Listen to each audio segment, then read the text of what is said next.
Okay. Well, good. Well, thank you everybody for coming out today and investing time with us to learn, to connect, to grow, and help raise more money. That's what it's all about, right? Yeah. Right. So we're going to do just a quick introduction, have everybody go around the table, introduce, who you are, who you're with. We've already had, some of this. But I would say answer the question, what's one thing that you want to take away from today? And we're going to make sure that we get that answered. So, Troy, you get to be first. Yeah, I'm great. My name is Troy. I'm the Artistic Executive Director for Phoenix Children's Chorus here in town. We're a nonprofit that sings. That's the short answer. Lots of kids, lots of singing. Yeah. But my hope is to learn something that will help us continue to refresh. We've done, Gala and auction events for a good number of years. 10 years now. Okay. So I just want to continue to look for new ideas and ways to refresh and connect with even new audience members. Yeah. Okay, what is your event date? March 8th. March 8th? Yep. You and 100 other people. You are not kidding. That I'm running into a lot of that right now, and I'm like, oh yeah, April 4th. I'm like, oh yeah, we've got 4 gigs, and then everybody's in.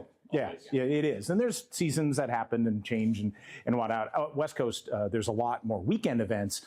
East Coast, a lot of weekday events, which is interesting. So it works out good for me. I live in New York, just up there, come out here on the weekends, work out here. So it's all good. Perfect. Okay, great. So refresh is kind of the magic word. Yeah, okay. Absolutely. Okay, Jen, what about you? Ditto. Okay. So my name's Jen Howe. I'm with Phoenix Children's Chorus. I started as a parent and I'm the choir manager. Oh, cool. So I deal with the parents. Ooh, that's got to be fun. So yeah. You go to a parent to screw something up. Oh, I deal with like 300 and something parents. So, but yeah, I mean, getting parents activated to help with us. Our gala is completely volunteer coordinated. Okay. Our chairs, every aspect of it is volunteers, our parent volunteers. Okay. Obviously, we speak into it and we oversee a lot of it, but really, with everything that we do, our volunteers, our parents are the big thing. So really getting parents activated and excited and getting them to come to Gala, but also to extend an invite to other people. Yes. So really expanding our reach a little bit more in the Valley. Yeah. For sure. Yeah. Oh, looks like your new friends have joined us. Hello, welcome. Welcome. Perfect timing. We were just doing some quick introductions, and I'm not going to put you on the spot right away. We're going around the table. So this is Troy and this is Jen. They're with Phoenix Children's Chorus, and so then refresh and for you expanding the circle. Yeah. Okay. All right. Do is just add. All right. And now and then scroll down to the bottom and put your name on it. I'm here because I haven't seen Bobby in a long time, but we met 9-10 years ago for the first time at an auction year conference. But we provide auction items to gala events, and I've been doing it for a long time. And so we flew in. I saw Dusty's post on LinkedIn. I said, we got to go because we're here with our wives and our children. We're getting some sunshine, and we're leaving tomorrow. So it was a good chance to see everybody, meet everybody, and just say hello, And that's it. I don't know. Cool. Thanks for having us. Thanks for being here, Trevor. And as Trevor is also a sponsor of this, we're going to be giving away a trip to Tuscany to one lucky attendee that you can use at your auction and raise some money with it. So we'll talk about that a little bit later. So thank you for providing that for us. So. This is my brother, Zach. What's up, Zach? Hey, how's it going? Zach, how are you tied to the nonprofit world by having a cool brother? Well, I used to be a firefighter before. Okay. Ended up having a kid and needed a different job. Ended up doing this. Ended up being the most wonderful thing I've ever gotten to do. So I got to help people still. Really wonderful. Yeah. With what I'm trying to get, I'm still fairly new to the space. Okay. I'm a student right now. I'm trying to learn as much as I possibly can. Okay, good. You're in the 2 years. He does a lot of events. Yeah, you're in the perfect place.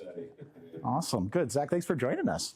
All right. Anna, next. Hi, I'm Anna, and I work for a nonprofit school in the East Valley. It's called Desert Garden Montessori. I know Bobby because once upon a long time ago, his kids went to our school. And we do host a gala every year. That's our big money maker, and I just wanted to learn and refresh us as well and new people. Okay. Happy to be here. Awesome. Thanks for being here.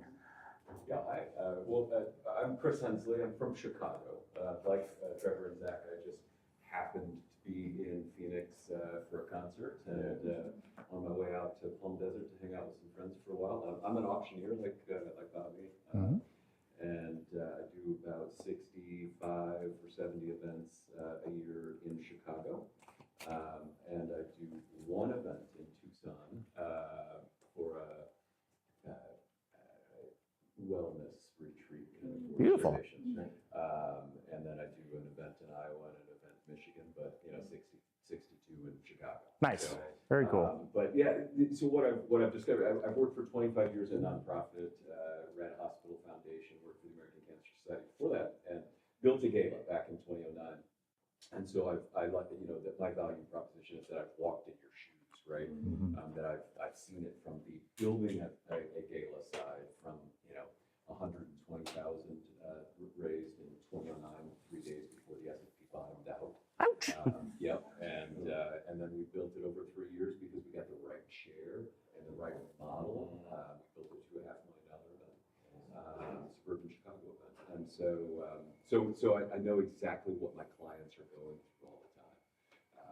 And this is, I say this all the time, and I won't take up any more time, but the best job I've ever had, and the industry. Amen, brother. The industry is so supportive. Whenever I reach out, this is the first time we were meeting in person, but we've connected.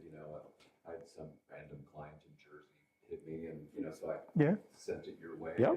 And, that is just kind of how the industry is. But to your point, it's like helping other people, and you fall in love with every single cause. Yeah. And it's hard to not give money back to the Yes. Yes. So.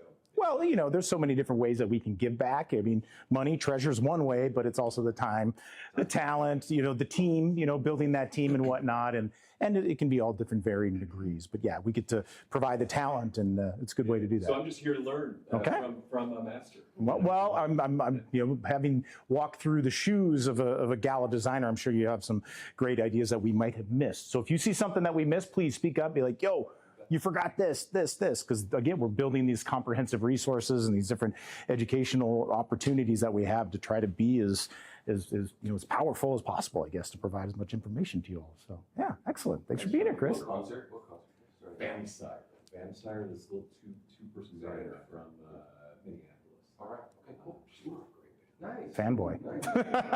Nice. Awesome. If we weren't in this business, we'd be selling vinyl records. Very cool. Right on, good. I'm Mary Cass. Hey, Mary. I'm the finance director at La Casa de Cristo Lutheran Church here in town. It's a large church on Bell Road. We have, as far as I know, we have never had a fundraiser for the church or the preschool, which Heather is the director for. And so we're just here to learn. Ooh. See if this is an opportunity for the church, get our community involved. Got the space for it. We've performed there so many times. Over the years, so many. Small world. Look at that. Oh yeah, It's and beautiful. Yeah. Just beautiful. Excellent. All right. Well, good. You got venue. Check. Boom. Got that taken care of. That's Oh, excellent. man. It's about the only thing. Yeah. It's a pretty nice thing to have under the belt. Just saying. Yep. Awesome. All right, Mary. Thank you for being here. All right, and then Heather. I'm Heather Silva, and as Mary said, I'm the preschool director at the La Casa preschool that is on campus. Okay. And I wanted to ask you what part of Iowa. Yeah. So it's everything's tied to Chicago for me. So it's a Chicago client that also does an event. They're called Little Heroes League. They raise money for Lurie Children's Hospital, but they've now started raising money for Stead Family Children's Hospital in Iowa City. But their event is in Dubuque. Oh, okay. And so I drive out there once a year, do their golf event. And Sure. I got a great story I'll tell you later. Okay, yeah. I just moved from Iowa in July. oh, welcome. I'll get you back in there. It locked up. So go ahead and pick anything you want, and then scroll down to the bottom and input your name. There's a place to do Yeah, that. it's anything all to do with like October, November. Okay. So Heather, I want to ask, what do you want to get from today? Just, like Mary said, we're just here to learn. Okay. We would like to define one large event that can just be known for the preschool. Okay. To have every, Okay. year. and we discussed a gala, however you Something, say yeah, it. yeah. And so then I received this information. Okay. And I was like, the timing couldn't be better. So. I'm a huge believer in those, timing is everything, and we're all in a place where we're supposed to be at the exact same time. So you were in the right place with the right people, and hopefully we can give you the right information. Okay, awesome. Well, good. Thank you, everyone, for sharing. Obviously, we see some, connections that are already happening here. Some, good crosstalk, which is good, and all varying different degrees of experience within events and whatnot. Dusty and I will get into our introductions here in just a second. But yes, here it is, the Gala game plan. Especially with the Super Bowl coming up, we thought this was pretty appropriate to talk about putting that game plan out there, planning, being smarter about it. It's all about the ROI. I mean, every nonprofit works with limited resources, person power, all of those things. So it's like, how do we work smarter and work not harder, but then also raise more money and stress less? Because there's a very important element that we often forget about when we're talking about fundraisers. It's that emotional EQ that we have. That people only have so much time, so much energy, but also so much patience with all of that goes through it. So it's minimizing that stress. We can make it an enjoyable experience for yourselves. Then it'll be an enjoyable experience for your guests, for your donors, for everybody that's there. And then that's what people want to come back to. They want to be, in a space that feels good. And so it's all about that. And then we're creating from this the ultimate gala planning guide. So as much as we're presenting, we're also capturing this. So we're going to give all of you this comprehensive guide as soon as we've got it complete. It should be here done by the end of the week. And so you'll be able to use it. Literally checklist and resource, just, write in who's doing this and this and this and this and this and this. And then at the end of it, you have it to where maybe you have to pass it on to someone else. And here you go. These are the people we use. This is the playbook. Don't reinvent the wheel. This happens all the time. So why do we even have to have a successful event? Why events, I guess? What's the point? Why do we put all this time and energy and money into it? Money? Okay. Okay, what else? What are some other ones? Bring the community together. Okay. There's this thing called collective effervescence, when you put all the right people in the same room. That's a term, right? Collective effervescence. It is now. I'm totally stealing that. Use it, because I heard it from another speaker.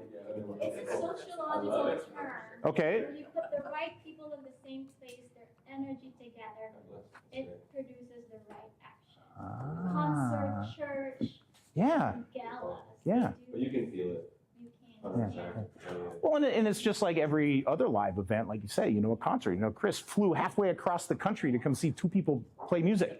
But there's being in that space at that time with that collective effervescence, that's a goosebump. I love it. Okay. So why else would we want to have a gala? We have to, build the community, raise the money, create a collective effervescent experience. What are the reasons? I mean, if I could just jump in. Yeah. Fundraising is a spectrum kind of thing, right? So there are the types of donors who will give to you because they want to be for altruistic reasons, right? Mm-hmm. But then there are donors that will give to you because they want something in return. And so silent auction, live auction, that kind of thing. And they want to be seen by others as giving.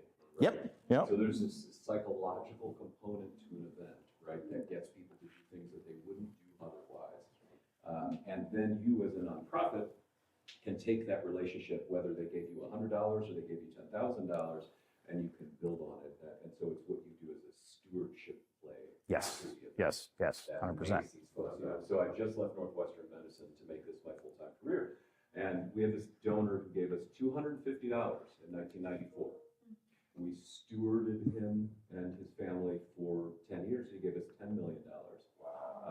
And now the Heart Hospital in Northwestern is named for him because he's given us a collective $94 million since 2005, right? And so the power of stewarding those donors that start with you at this little gift at the beginning at an event can become so massive. Right? Massive, yes. And the event doesn't exist for the point of the event. It exists so that you can spin off these other opportunities.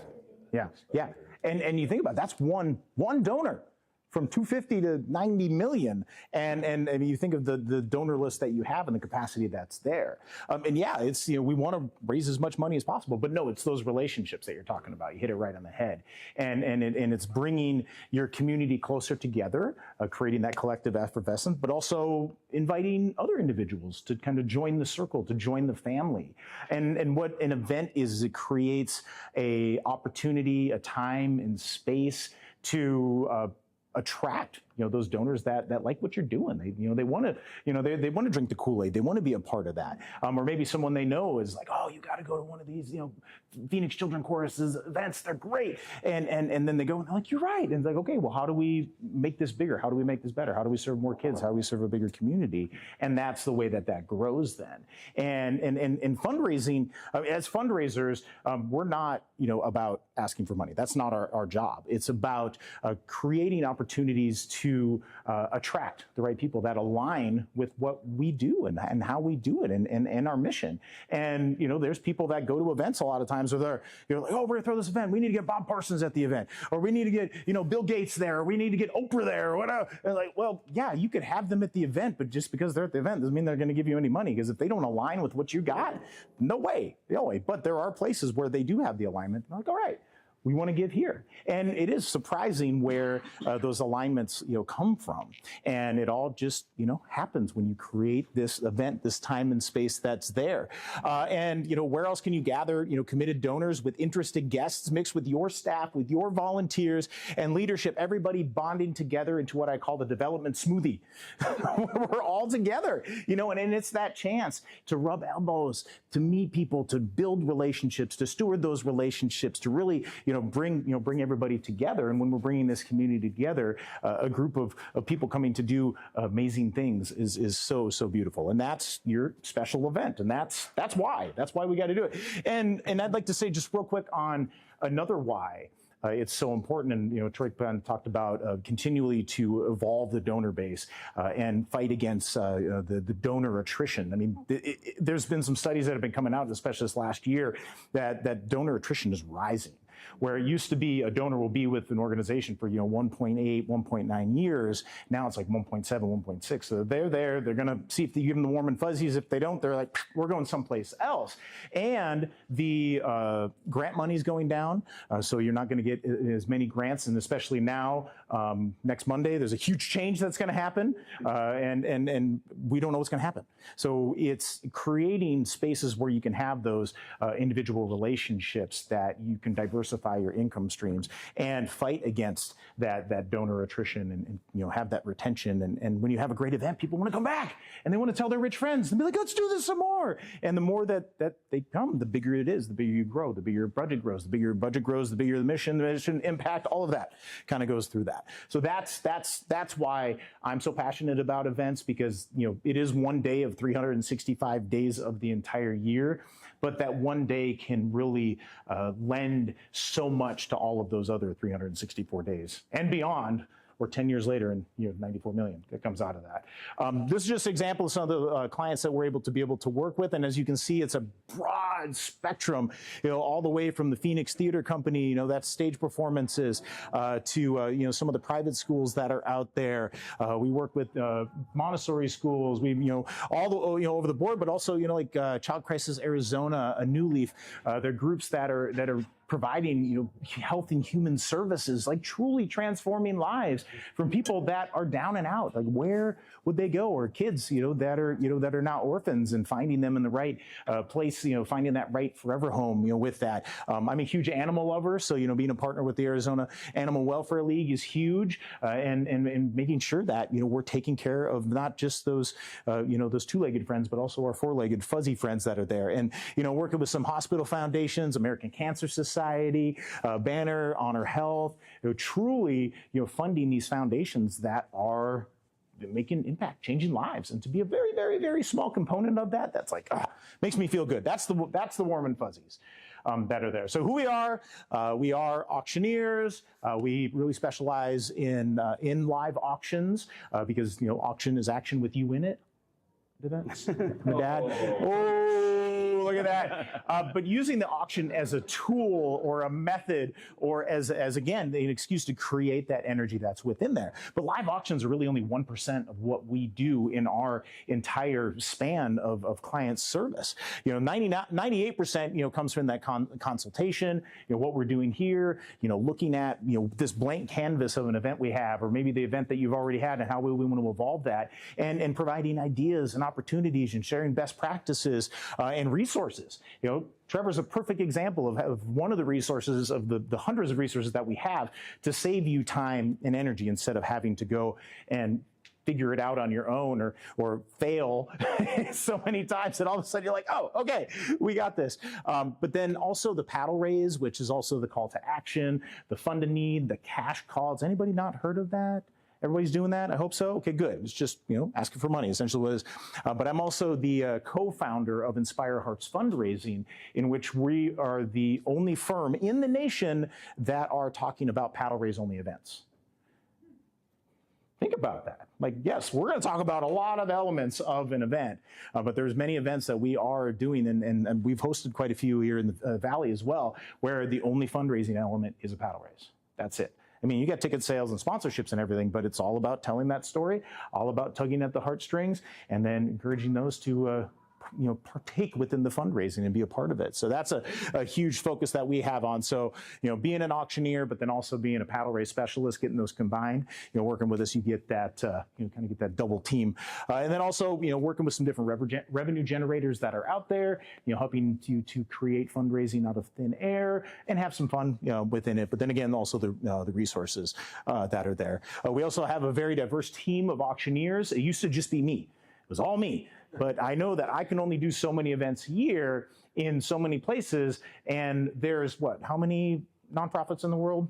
1.5, I think, in the United States, right? I mean, there's 30-some thousand in the Southwest that are here, and I can only do so many. And then you've had someone like Dusty can only do so many, and someone like Chris can only do so many. And then we got Frank, and we got Dom and Frankie down in Tucson, and it's here, how do we build a bigger network of educated and experienced and passionate auctioneers? And it's taking this model that I've been able to create over the past 20 years to be able to now instill that and inspire those other fundraisers to be able to now go out. Because again, I only have so much time, but if I can take my little pebble and drop it into the pond and have these ripples go across, that fulfills me. That is helping me to make an impact on nonprofits that are out there. So that's just a little bit about who Call to Auction is. Real fast on me. Again, I've been doing this for 20 years. I've visited over 500 organizations, 10,000 hours behind the microphone. I got to change the 250 million number raised to closer to $500 million now, which is pretty amazing. But I am a world auctioneer champion. I was 2015. Oh my gosh, it's already 10 years ago. I won the World Automobile Auctioneer Championship. And then a year later than that, I woke up one day, I was like, wait a minute, I'm selling used cars to used car dealers. Where does that put me in the grand scheme of things? That's not giving me the warm and fuzzies. There has to be something bigger. There's bigger purpose. And then this is where I found this industry. So that's where I dove into it. Ironically, the World Automobile Auctioneer Championship is happening in Phoenix this April. And I'm going to get to go back and I'm going to compete with my parents. My mom's an auctioneer. My dad is an auctioneer. My two brothers are auctioneers. I married an auctioneer whose mom is an auctioneer, whose dad was an auctioneer. So we eat, sleep, and breathe auctions all the time. We talk really fast. Thanksgiving is a very fun experience.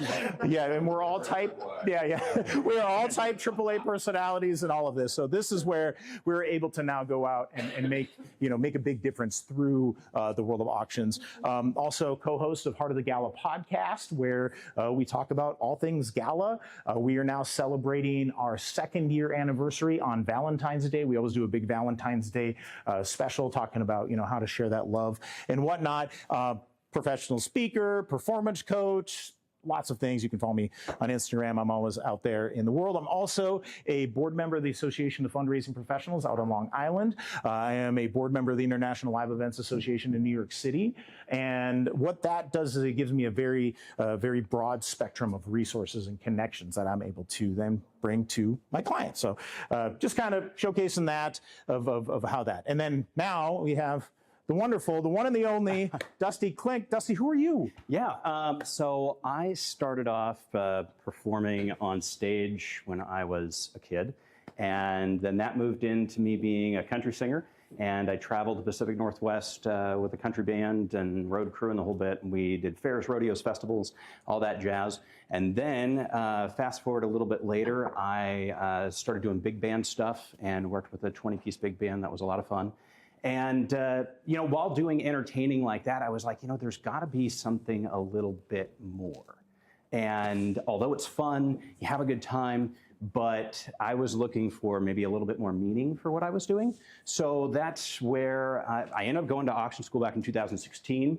And that is a thing, it is. Yep. And, but what they told me actually was, well, benefit fundraising, and at the time they were just saying, charity fundraising, that's really some place where you go and practice. And I was like, well, that can't really be right. And I found out that obviously it really is not right. And, there's a group of professionals out there that are, doing this every single day and helping nonprofits grow and expand. And I was like, oh, wow, that's great. I went to an NAA conference, National Auction Association conference, and I learned a lot more about it. And I was like, wait a minute. And they said, hey, you live in Phoenix. I used to be, in Spokane. And I knew nobody down here. I didn't know Bobby D, nothing. And they were like, you need to know Bobby D. And I was like, okay, sounds fun. So I reached out to him a couple years ago and been working with him ever since. Absolutely fantastic. Love it. The organizations that we've got to help is just unbelievable. Mm-hmm. And just looking to do more of that. Yeah, that's what we're doing. And Dusty is also a AFP member here with the Greater Phoenix chapter, and just, again, building that network and just learning as much as we can. And that's a great way that we do that.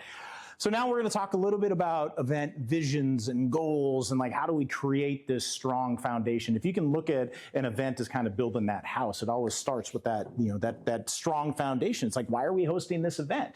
And there's so many reasons of why, that we are, hosting the event. So I'm just going to real quick, Troy, why, besides raising money, what's the point? It's to connect people to the mission. Okay, connect people. Yeah, okay, Heather. Oh, I would say the same, connecting people to the mission. Okay, Anna. Same thing. Every year we have initiatives to fund those initiatives Okay. that are beyond our operational budget. Okay. So to cast that vision very clearly onwards, that's very important for us. And then, of course, all the warm and fuzzies will follow, and it's all rooted with our core values. Yep. And so that's Yeah. very huge. Yeah, and there's a lot of different purposes as well, too. Like, you could have a major donor event where it's just major donors that are attending there. You could have a donor acquisition event where it's all brand new donors, and you're really bringing them there to really, try to, build in that donor database. Maybe you are just celebrating legacy donors, those that have put you in their will, and we're just going to have a cocktail party and say thank you. Like, look, we love you. So there's so many different ways of how you can really utilize this event. Fundraising goal. It's all about raising money, right? So what is that, what is that goal that you're trying to create? We got to lay it out there. What are the numbers? Number one, how much do we want to raise? What are these initiatives? What are these programs? And a ballpark, what for this next year's gala, how much? We only started for 100,000. Just looking for 100? That's easy. No problem. Okay. So then it's really doing the math. So, bottom line, you want to net 100,000, right?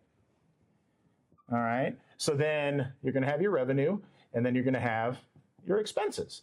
So we're going to figure out how much revenue you need to raise, and then what your expenses are. This plus, minus this is going to equal this, and then a lot of times the more revenue that you raise and the lower your expenses are, the bigger that this is. However, there's two different, mindsets. There's the abundance mindset that there's going to be plenty of revenue that are out there. But then there's the scarcity mindset where everybody's like, no, we can't invest any money into our event. Everything has to be donated. Everything has to be for free. Well, what happens when you get your free stuff? get what you pay for, right? So in order to make this happen, if this isn't good, this isn't going to happen. I mean, you could raise $1 million and even if it was all free and nobody's going to come back, like that is, that number's not going to happen. So finding out, what that, that fundraising goal is, finding out, what is your audience profile? Like who attends, who do you want to attend these events? Who do attend your events? Anna, who attends your events? That's all right. It's a myriad of major donors. We call them sharks. Okay. And our constituents are parents, people from our community. We did something different this year. We put table captains. Ooh, good. Where they have to reach outside our community Mm-hmm. and work in attendance. Good.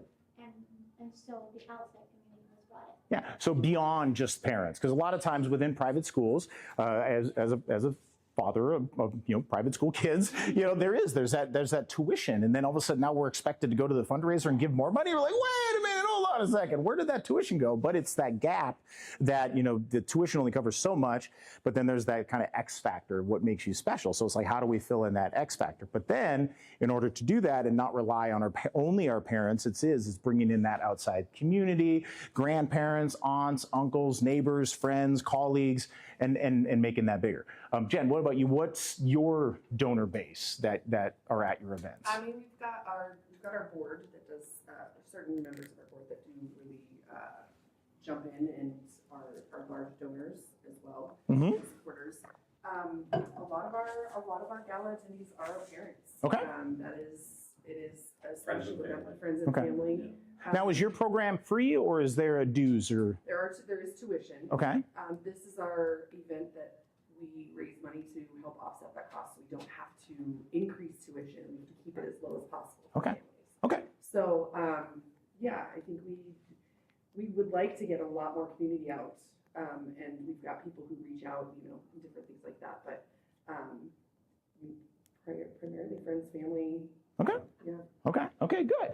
And then, you've got your theme, like, what do we want to make this look like? What do we want this to feel like? I know at Desert Guard you do a Dream Under the Stars or the Dream Event or something, like that, which I love the theme because it's all about, your mission and what you're doing there. You're letting the kids to dream as big as they want to, be, and it's having this wonderful space and community to help to foster that. So it's coming up with that theme that is, tied, with your mission. A lot of times we'll see the boots and bling will come out, or there was a ton of 1920s party, which is really ironic when you really think about it. But lots of different themes like that. Like, does that actually tie into the mission?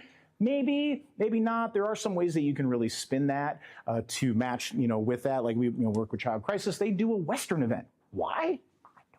But their donors have fun, and they pulled the board, and then they're like, "Hey, we want to do something different." And that's what we're finding as that's trending, especially from 24, is these thematic events are really attracting a lot of people because again, they don't want to just go to the boring rubber chicken dinner event. They're done with that. Like the boring Post-COVID, they're like, yes, we can't wait to go back to any event. And then now they were at the any event, and they're like, we're not going back to that one. We'll go to this one. Okay, yeah, no, yes, this was different than that one, but this one wasn't as fun as this one. We're going to go to this one now again and again and again and again. And when you start to, again, think about that 1.5 million nonprofits that are there, the 30,000 here in the Southwest, you have a lot of competition. So how do you stand out? And that's one way that you can really stand out. And again, what are your event, priorities? Fundraising, obviously, but what do you want to accomplish? Do you want more engagement within the fundraising?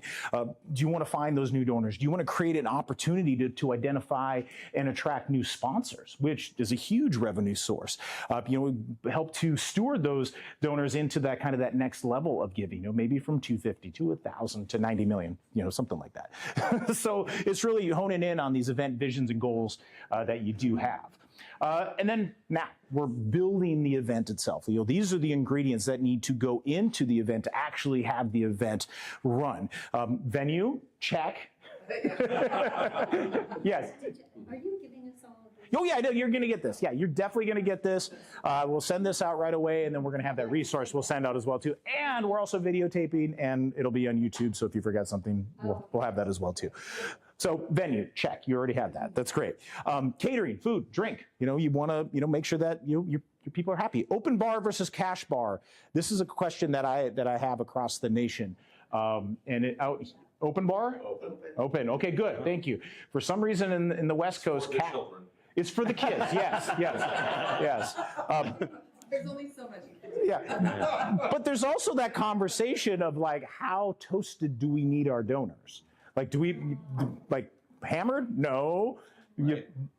Toasted, lightly toasted. There's actually something called the diamephretic curve. There's a study on this that, the effects and positivity of, alcohol, you have 0 to whatever X is. They found out that it's about 2.1 drinks where the effects of alcohol are at its greatest. So now if you think about it, you match this arc with our event arc, where are we going to ask for the money? Right here. Not way over here at the end of the event, because they're gone. They're out of it. Do we have to have alcohol at the event? No, we do lots of dry events and very, very successful. And it puts the focus again back on, what this event is really about. But, this all really ties in with your theme, with your, kind of the energy, that spirit that you're trying to create, the experience that you're trying to create. You need the production, you need the microphones and the projectors and the screens and the computers and, and all of the things. And not everybody has a beautiful church that they're able to utilize that. So we have to bring that in from outside vendors. And it's finding those right vendors that are able to create that, what I call the movie magic. Decor, signage, room design, stage design, flowers, sparkly things. We want to, make it look good. We want it to make it feel good, because when people are in a beautiful space, kind of like this, they feel a little bit, more important. They feel like, you put some effort into this experience. You need the logistics. You need the, donor registration. How do you get the money from the donor into your bank account? But what's more important than money? Data, information. Names, addresses, email addresses, phone numbers, because now that's where we're, building that stewardship process that's with that. So making sure you have a way to be able to do that. And then, you need that personnel. You need your staff. You need your volunteers, your vendors, your sponsors, your guests, and your donors. And then that's where we bring everybody together in this event smoothie that's there. Now, revenue sources. There's so many different places that the revenue is going to be able to come out. It's all about raising the money. All right. Well, where's the money going to be able to come from? Sponsorships, real quick. Sponsorship level, how much? Not much. Maybe all in 20. Okay, 20,000. Anna, what about you? Sponsorship. Different packages. Huh? Different. But bulk. From 3 to 10,000. Okay. Room for growth. That's there. Chris, I'm put you on the spot here. What size of sponsorship levels are you seeing in different organizations? From 3 to 10,000 to? Yep, schools, 3 to 10,000, and then national organizations, big arts organizations in Chicago, that type of thing. Some of them have $100,000 sponsorship. Right. Working all the way down to. Yeah. And I even suggest that they sponsor me. Yeah. Right? Yeah. Well, you're talking Yeah. Or that they sponsor a live auction and Yep. they put their logo on the back of the paddle, right? Yeah. Because every single person is holding their logo and they're looking at the logo because their number's Yep. on the other side. And that's valuable. Right? That's We have valuable. clients that underwrite that get the refreshing station, also known as the bathroom, underwritten. Yep. Yeah. Like you can underwrite everything. So yeah, in the same. Somebody can sponsor any piece of it. Yeah. Sponsorships and underwriting is what we do. Yeah. And when you think of that that is a bottomless revenue source. It's all about those connections. And when you start to think about, your constituents, your donors, your guests that are there, a lot of them are they all work in a business in whichever capacity, whether they're a solopreneur all the way up to an executive within, something. They're tied to something. And businesses, there's the 3 wallets of fundraising. There's the marketing wallet, which is where a lot of sponsorships come from. There's the individual philanthropy wallet, where, that's where we give. But then there's also corporate philanthropy. So once we can tap into that wallet, then we're good. You Trevor. said I'm only regurgitating information because we're in so many events and we just are passing along information. But you said folks that are there. And what's interesting is that we had a client recently, well, we've had multiple clients, but recently tell us they just took an idea that we had that we shared from another client where it's like, okay, I'm not able to be there. And it was the bank CEO, and I have to fill 10 tables a year, and that gets arduous for me. Yeah. But what else can I do to help? Because I care about the mission. It's about children. I know the bank CEOs that's in our town.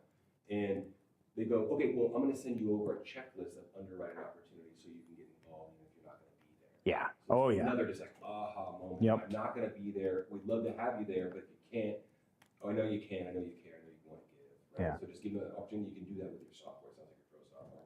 Yeah. Right. So Yeah. I mean, so many different ways that you can, again, like, Trevor said, kind of have these different sponsorship checklists. Options. Yeah. People love that. The differentiation that you're talking about getting people to come back. Yeah. Because there's so much competition with events now. Brother. So you brought up the term time, talent, treasure, right? And you're talking about treasure, right? Sure. Sponsorship, money from their pocket, money from their corporate pocket, that type of thing. But another piece that bank individual might own a really cool vacation home. Access, right? And- Talk about access. Yeah. So while I think auctions have a great, I think that consignments have a great place in live auctions because it makes them magical. We're about spice it that. up. When an organization can home build, 80%, 70% of their auction. Oh, yeah. And then pepper it in with some consignment items, that's where the real magic. Or how about if you get a really great donation item, just piggybacking on that, if you get a great donation item that you've never raised more, and it's worth 10, 20K, but you've never raised more than, or never gotten anything more than 5,000 in your life. Right. Yeah. Maybe the better spot for that would be the additional revenue generator, where it's a raffle, where you can gamify it, where, you can take an item that's that priceless vacation, or the George Strait tickets that happened with a client of ours, where they put together, they've never got more than $4,000 in a live auction. Yeah. And we said, do a golden ticket. And she got, a hotel stay, dinner, sold 200 tickets for $200, raised 40K. Yeah. Right? So Yeah. it's just like, Yep. just putting things in the right the right. Yeah.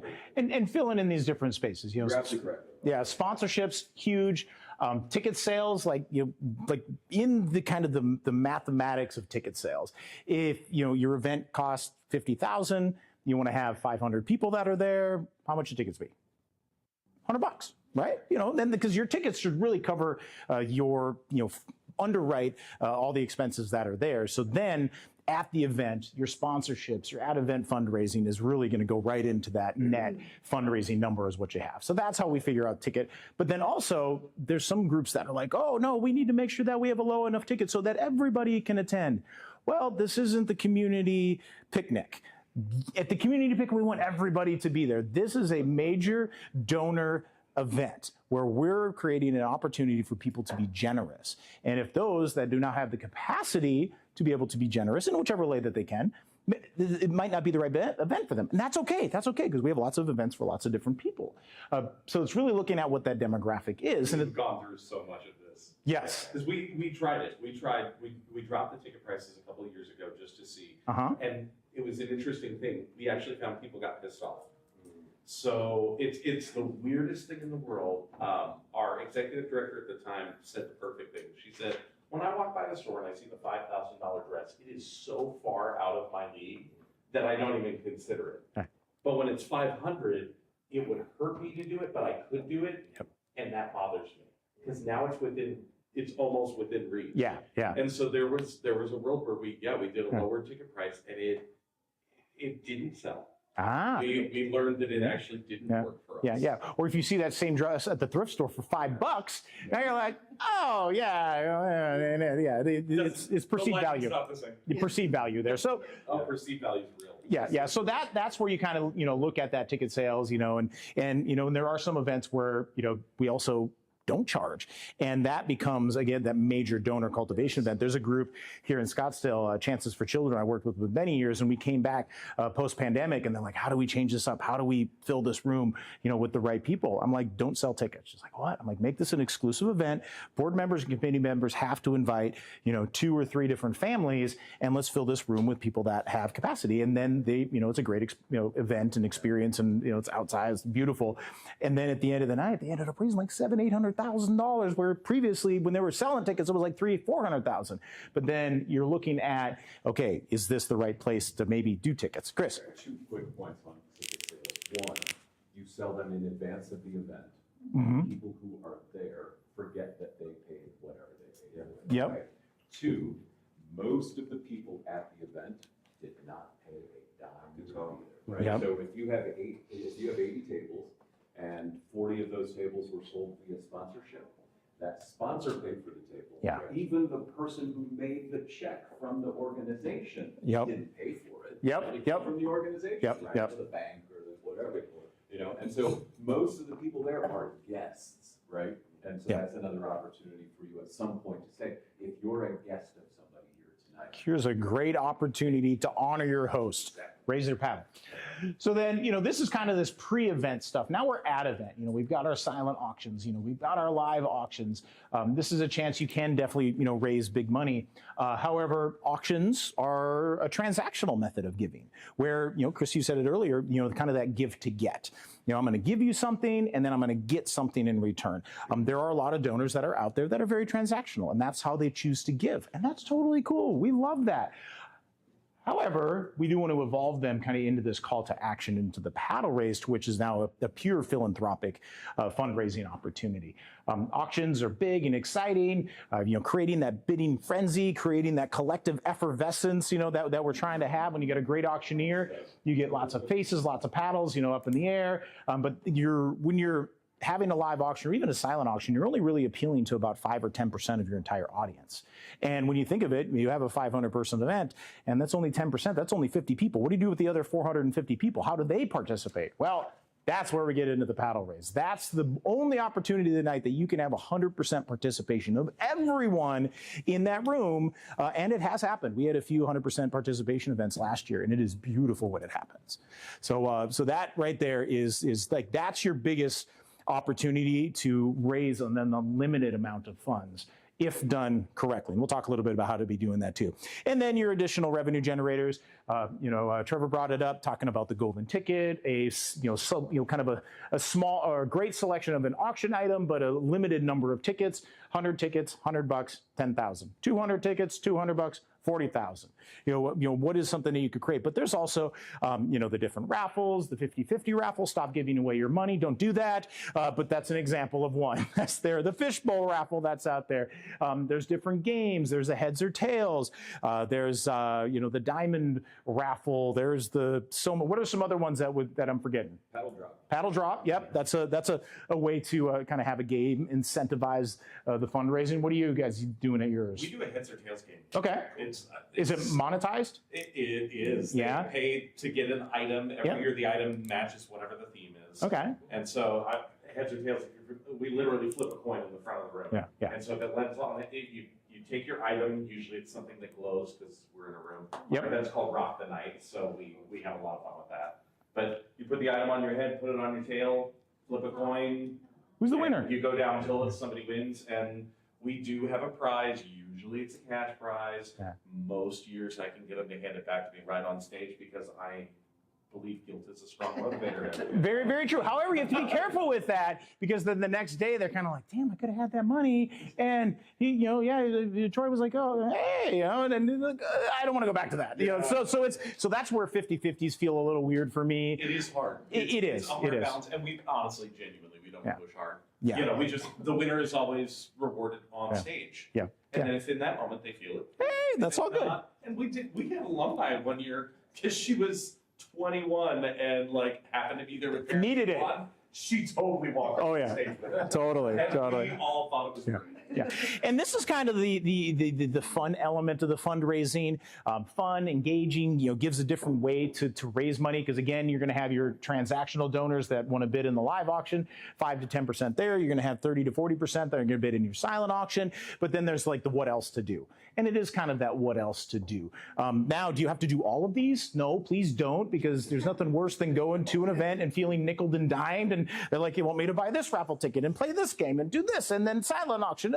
It's too much. And it's like, okay, what is effective? What does your audience want? What do they crave? Drop a tiny tip in. Drop it. I always say, here's a way to get your auctioneer for free, right? So True. If it is your 25th anniversary, if it's your 37th anniversary, if it's your 64th anniversary, whatever it is, right? And your paddles don't have that number embedded into them. So $10,000, let's say it's your 67th anniversary. $10,000 becomes $10,670. You get 4 people to raise their paddles, that's an extra $2,400, right? 5,000 becomes 5,067. 2,500 becomes 2,567. 1,000 becomes 1,067. So on and so forth. Nobody who is going to give you $1,000 is going to back off at 1,067, right? Yeah. But when you get 100 paddles, that brings a $67 bonus each time, every one of them. That's $6,700 that you would not have raised just if you use 67 and not 670. Yeah. Yeah. And so it's just this little way to hide extra fundraising inside of your event and cover your auctioneer expense or cover your DJ expense. One way to do it. And there's lots of ways to go do that. And that's why, great working with professionals, fundraising strategists that understand, how much is too much, how much is not enough. We're seeing opportunities like that to be like, all right, here, we can just add $67 to every one of this and then underwrite all of it. So that's your fundraising. That's your revenue structures that are there. But then we have to have that team that's going to implement this because, we see a lot of executive directors and, development directors and CEOs and founders and whatnot that want to wear all of the hats. You have plenty of hats to wear. And you're like, I know my head's not big enough for all these hats. So you got to find that team. You have your key roles, your development team, your executive team, but then you're starting to dive out, go out a little bit bigger. Maybe you retain an event planner, an event person, chairperson, usually is a volunteer or a donor, board chairperson. You got to have that leader of the board that's going to be a part of this. Your marketing lead, they're the ones that are getting the word out. They're getting the people telling about your mission. Your sponsorship lead, who's out there securing these event sponsors and keeping those relationships going. Your volunteer coordinator, there's nothing worse than herding cats, but you need a cat herder. And then you also have your fundraising liaison that's going to work with your logistics team and work with your auction team and keep everything together. Then you have your producer that's there, that's producing this whole show, making sure the timeline's being hit, making sure the lights are on the right time, the music's playing at the right time. They go from the cocktail hour, which is now called the connection hour, from there into the ballroom where people are there to fundraise. That's your producer that's there. And then obviously your fundraising team, your auctioneers, your fundraisers, your fundraising ambassadors. Some people call them spotters. Some people call them ringmen. We call them fundraising ambassadors. They're just extra auctioneers out there to help build up that energy. And then your MC. You got to have that MC that's up there, that's dynamic, that's engaging, that's not boring. Because again, nobody wants to go to a boring event. That's it. So who's going to be on your team and building up that team? So now we go a little bit deeper. Now we start to talk into our vendor team. So now we've talked about revenue, which is the element here. And then now we're going to start talking about expenses. That's here. And yes, these are all expenses. Do you need all of these, vendors to be a part of this? No. Would it be great to have them all? Yes. Could you underwrite these with sponsorships? Yes.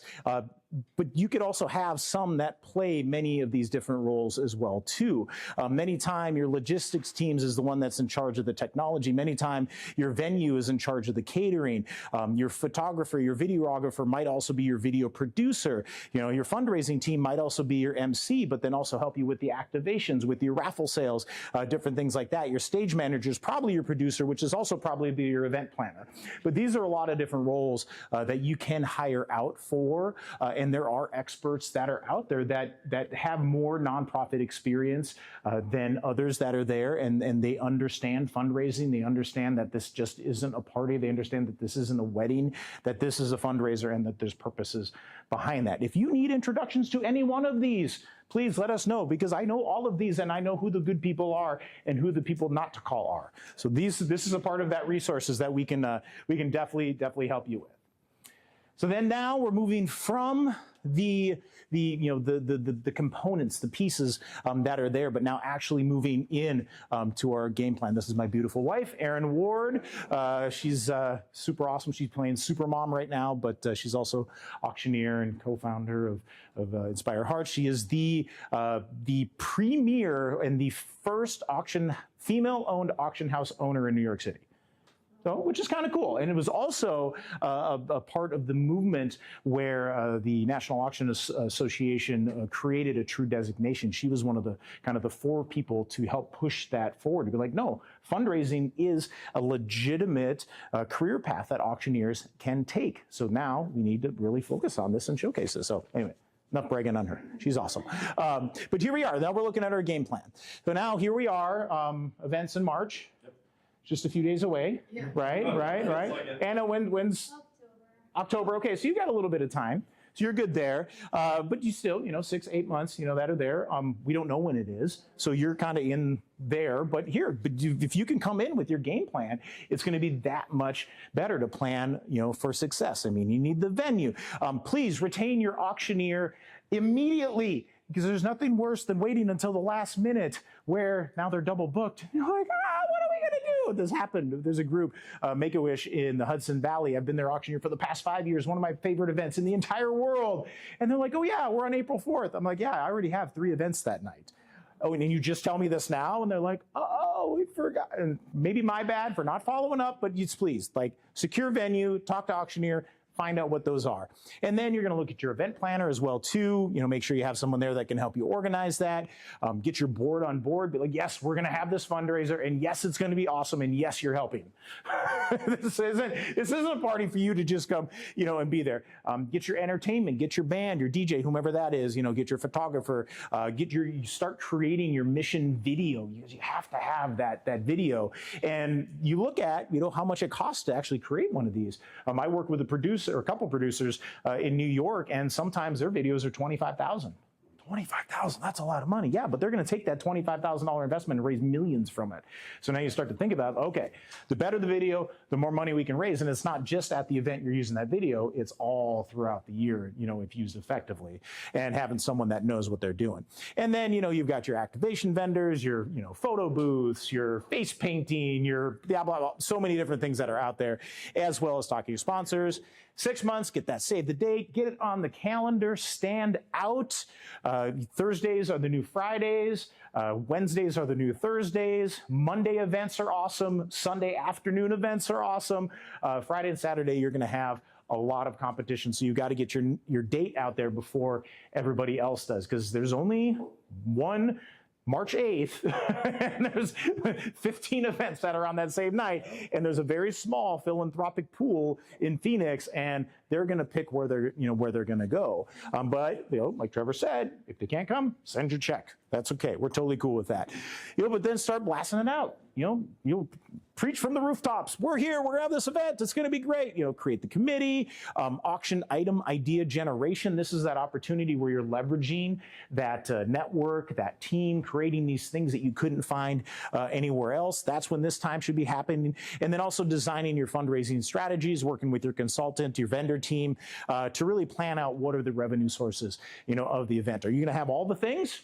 Maybe. Are you just going to have one of the things? That's fine too. So, let's looking at what are these going to be, and then what are the elements that we're going to build in here, and then who do we need to have to really own those. So now we're getting closer to the event date. Here we are, early bird tickets, content creation, getting that out there, influencer engagement. Has anybody heard of anyone working with an influencer with a big name to help to fundraise or help to raise awareness? Yeah, okay. Bernard Kerr, he's an outdoor cyclist. Okay. He represents Pivot. Oh yeah, yeah. Yeah, so we got connected because one of the parents used to work with him, and he wanted to donate a signed used bike with it. Oh, cool. So that's one of the things that you also mentioned is he donated that. We raffled his bike, but generated such engagement in social cool. media, and Yeah. call-outs from him, and that was fun. And it went to it went to one of our constituents, because a lot of his fans also bought the raffle. Oh, cool. Very cool. It went to one of our constituents, an alumni, 70-year-old who still bikes. So Cool. It's meaningful, and it's just amazing. You remember that forever. Yeah. So there is a lot of influencer marketing that's happening now. Just be creative. It is. It's who do you think aligns with your mission? Who could be a part of that? Now, does every group have to use that? No. Could you? Yes. I have an example. Sorry, Yeah. it just popped in my head. But there's a really, really prolific in this one area, one geographic location, very, very prolific husband and wife real estate broker team. And they have captivated the local audience to where they're just like taking off all the other brokers. They're getting all the deals because people are like literally going, hey, yeah. Have them do it. And if they're really prolific on Instagram, TikTok, all the above, have them do a sizzle reel. Maybe give them a couple tickets. Yeah. We call it a sizzle reel. But no, have them do a sizzle reel for you, give them a couple tickets, and that will probably generate some interest. Yep. And if they're brokers in like a market like this, they're probably speaking to folks with affluence. Mm-hmm. Connect to the mission.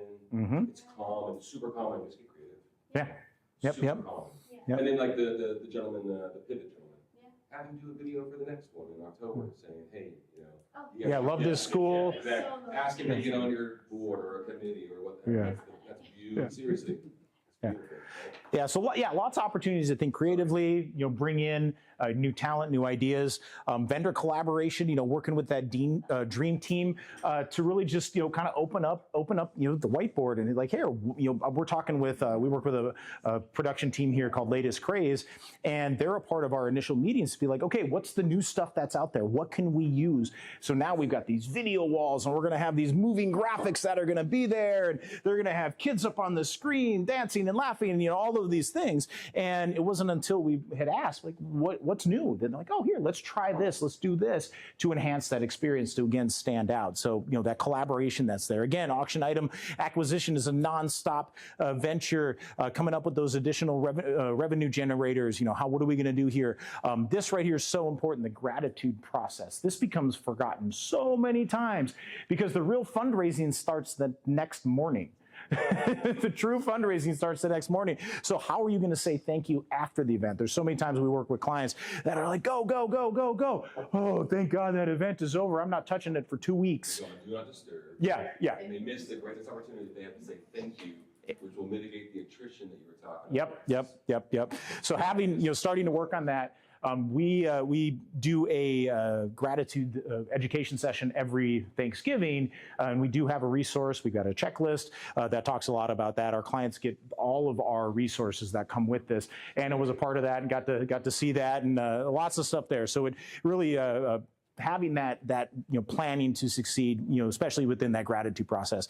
And then here we are, we're 30 days out. You got the final push. You got to get the teasers out there, highlighting the sponsors, identifying those pre-secured gifts in your paddle raise, because that's how you set up for success, because nobody likes crickets, right? Who could give 10,000? Who could give 5,000? Anybody? 25? Yeah. Please, you have to precede the giving and having those pre-secured gifts.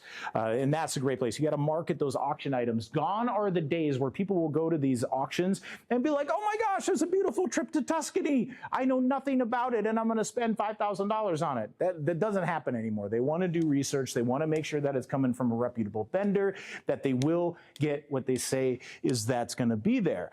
So you got to get those marketed out there, get people excited about it. The more people you have excited in the auction items, the more auction bidders you have. The more bidders you have, the more money you're going to raise. And then you also have, you encourage your board. We want them to pre-register themselves and their friends, because so many times their friends show up and they're not pre-registered, and it takes extra time at check-in, and we don't get the information of people that have raised their paddle, and then we don't get the money. No, please. Encourage the board to do that. Finalizing your run of show, finalizing the fundraising strategy with your development and your fundraising team, because there are some special relationships that maybe you want to highlight. Maybe you want to focus on particular donors. Maybe there's a donor in the audience that does not want to be touched, doesn't want to be seen giving, but still wants to make a major impact on the event, but is very humble in their giving. And that's totally cool. So this is a part of this strategy that the development team and the fundraising team really have to get on the same page on.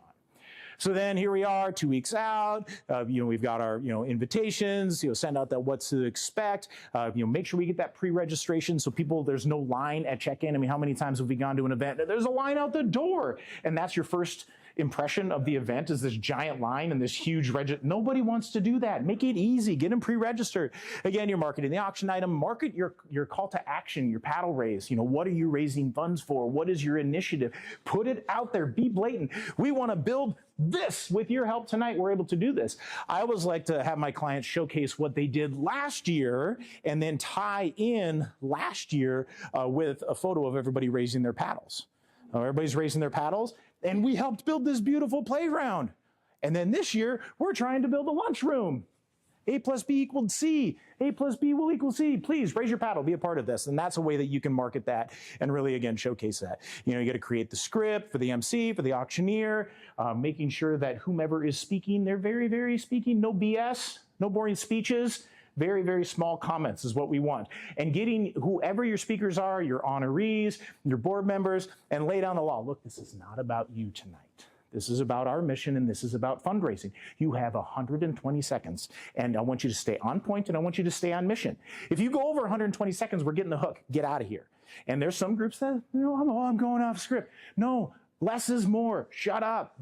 You're not helping. You're hurting us. And sometimes that happens. And as the staff, as the development team, as the directors, you have to have that hard conversation. And sometimes you're dealing with certain personalities, and you got to be like, hey, look, again, this ain't about you. This is about us. Yes, we want your money, but we don't want it this way. So having very open conversations about that. Again, getting the board to finalize the guest list and the development team, get everybody on the same page. That's what I'm talking about there. You're giving those sneak peeks of the auction items, ambassador training for your MC and your auctioneer to make sure they speak your language. They hear it all the time. They're like, yeah, the auctioneer was just not connected with what we do. They were just there. This is a great cause. Oh, yeah, let's help the kids. And it's like, well, no, it's more than that. It's like we're creating opportunities for kids to be a part of something bigger and help them to, develop this beautiful art that's within inside of them, but to be a part of this team. And that is what changes their lives. So having someone that understands that mission and knows, yes, Montessori school is different. However, this is why it's so important, because it's a different style of learning. It meets the kids on the level that they're at to help them to thrive with everything that they have. So that's so important as well, too. Table read through with all speakers and production teams so everyone is on the same page, so it's smooth. We want it to run like a Broadway production where curtains open and it's just smooth all the way through. Your donors and your guests are not like, oh, is it time to go yet? Oh, the babysitter. Oh, what's the sport? No, we want them enthralled. We want them to be a part of this collective effervescence. That is my new favorite term. That's what we're trying to create, and you totally can create that. Yeah. Yeah, no. How does that look like, the table read through? Okay, so you have your you have your timeline, and you kind of have your script, and so let's say I'm the MC, I'm reading through it. Okay, welcome, ladies and gentlemen, yada yada yada. Okay, now I want to introduce our auctioneer, Dusty, and then Dusty's like, oh hey everybody, yada yada. Auction item 1. Yeah, all the key players. Oh, we want to welcome Mr. and Mrs. Smith, our honorees. They're on the phone. They're on the Zoom. Oh, hey, everybody, yada, yada, yada. 120 seconds. Okay, that's enough time. You got it. All of that. So everybody's a part of that and understands what the game plan is and how they tie into this game plan. Arts groups, you want to have a production. You want to have some type of performance. You gotta have that in there. So how does that get built in there? And you have to have the rehearsal. You have to make sure that all points are on it. And so then, when it's a fundraising performance is what we're creating. And I don't know if anybody's been to an event that has had the record scratch. It's like, that was weird. Video didn't work. Did the MC really say that? Oh no, that auctioneer. No. Oh, it's something. Whatever it could be, you're trying to mitigate that. Yeah, so I just did an event. It was a religious affiliation.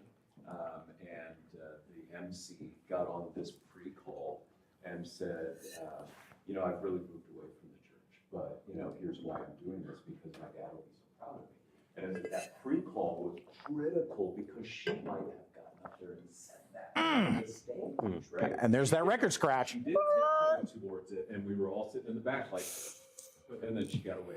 So, Perfect. That pre-call is magic. It can happen in advance, weeks in advance. It can even happen the day of the event. You're all sitting around the table, and you're literally going through the flow of the event in person 3 hours before you do it.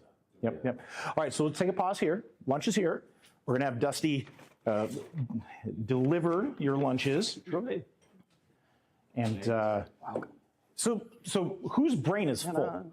It's a lot. It's a lot. Who's seen something that they've never seen before? Yeah. Okay. Good. I'm glad this is all coming together, and even I'm getting some great ideas from everybody that's here to again help us make this more comprehensive. As much as we can, because again we have to plan to succeed. Because if we, how does that line go? If we fail to plan, something like that, plan to fail. Yeah. Okay, so now here we are. Woo! We've got it. It's day of. You've got the event set up. You've got to do the rehearsal. We just talked about that. Volunteer training, again, herd the cats, get everybody on the same level. Board huddle, here, board, we're all in. This is what we're doing. Let's go. 3, 2, 1, go team. And then getting that all important, board photo at the end of the night. They're not going to be there, so let's get it then. Logistic team, they're set up. They're ready to go. They're ready to check in, process that line as fast as ever, and then have a great event. And no matter what, it's going to be a great event. And it's your energy and your facial expressions that really guide the success of these events. There's been many times that I've been working with some development directors or executive directors, and they got the RBF on the whole time. Oh, yes. And what does that happen? What does that do to the rest of the vibe and the energy at the event? Like everybody's like, don't piss her off. She might yell at us. We don't want that. We want everybody to be excited about this event no matter which way it's going. Dusty had a nightmare happen at one of his events where right before the paddle raise, it was a lady who was not feeling so well. Yeah. She's okay now, but had a medical emergency right at the right time, and it deflated the event, and it was like, oh, what? Still got to smile. We're still going to be okay. This is still great. It's all right. And that's a big part of that. So that positivity, that abundance mindset is huge. And then day after, please schedule self-care. You've got to schedule self-care. Massage. I am not talking to anybody. Delegate the gratitude process to somebody else. Hydrate. Eat good food. You got to make sure that that's going to happen. And then making sure that you have that gratitude process implementation. And then we've got our gratitude checklist that's going to come up just a little bit later as well, too. So, everybody good? Drink? Of course, the perfect time. Oh my God. That's happened to me before. We had an event, I was working in New Jersey, and they had the Giants backup quarterback was there. And we were doing this like sign football and experience. You get to go with him to Billy Joel. You go in through the back doors of Madison Square Garden. You're all of this kind of stuff. And we're like, oh yeah, but where is he? Oh, he's out taking a phone call. And like, oh my gosh. And so, yeah, missed the moment and whatnot. Speaking of missing the moments, we want to thank our event sponsor, HGA Fundraising. Perfect timing to take a phone call, Trevor. Yes. All right.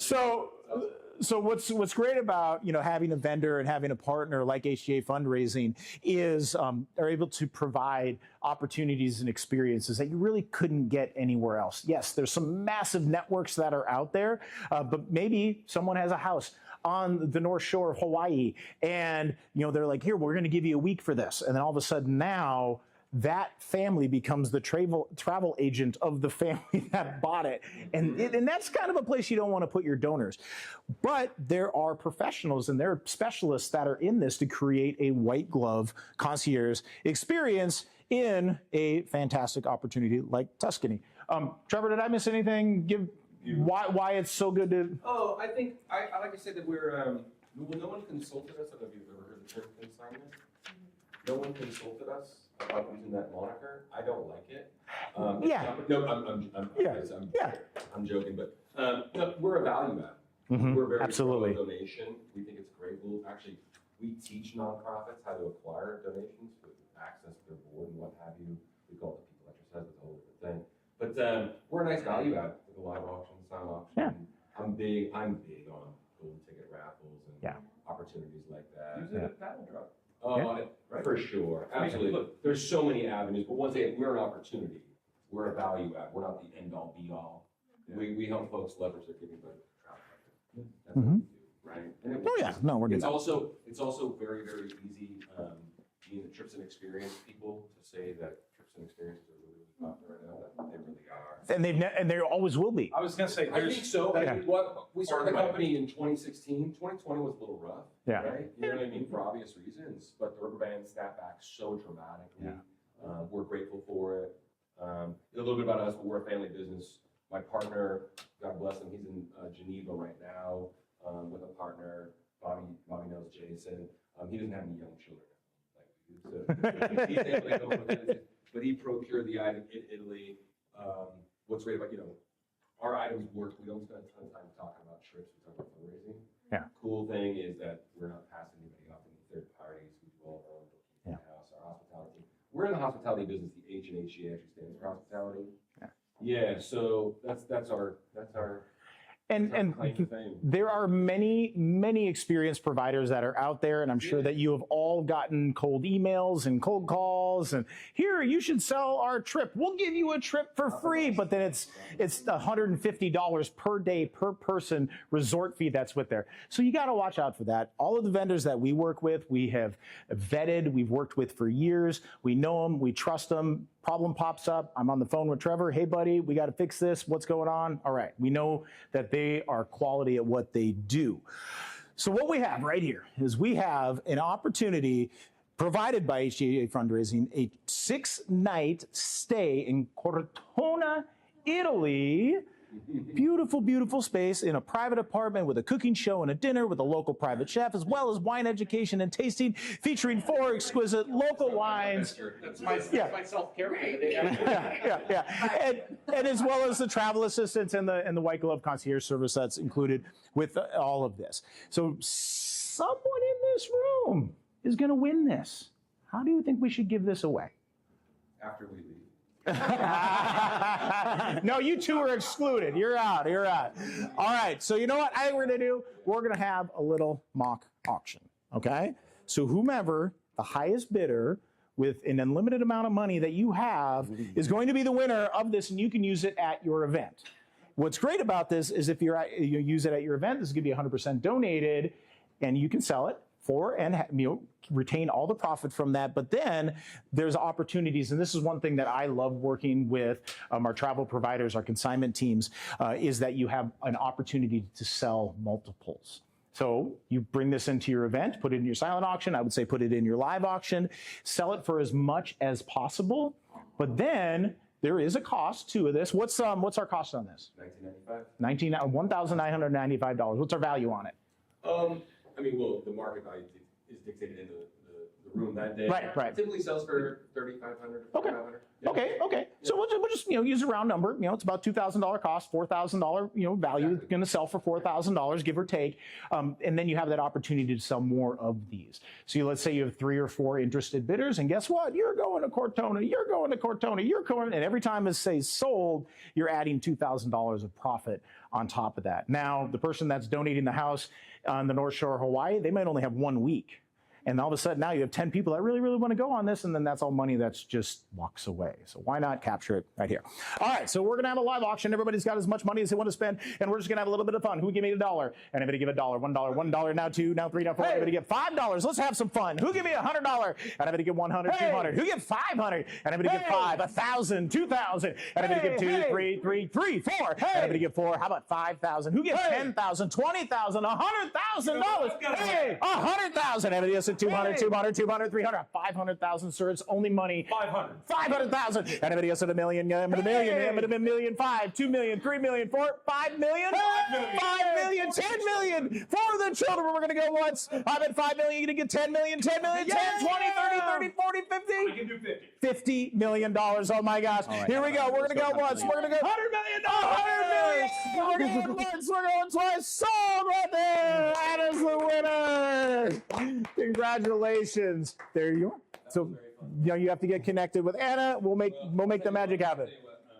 How about we donate one to your event that you can use? Oh, what? Whoa. Beautiful. When you ladies have any events, we're easy to reach. How about that? Will that work? Sorry, brother. Everybody wins. Look at that. Look at that. Awesome. Trevor, thank you. Wow. Thank you. Actually, my Gala chair to tell them we're going to look into things. Oh, please. Just we're super easy to reach. Super easy, yes. Zach at HG Fundraising, Trevor at HG Fundraising. That's for everybody. Yeah. And we'll get links and all that stuff. We're at a hard stop at 1. It's not planned that we do this before we That was perfect. Perfect timing. We have 2 wives and 2 children. We have to all right. Get out of here. We're at a hard stop. But, and honestly, we're happy to help you whenever you decide to stand up your event. It's nice to meet you. Yeah. Okay. Yeah, thank you so much. Awesome. One more round of applause for HGA. Woo!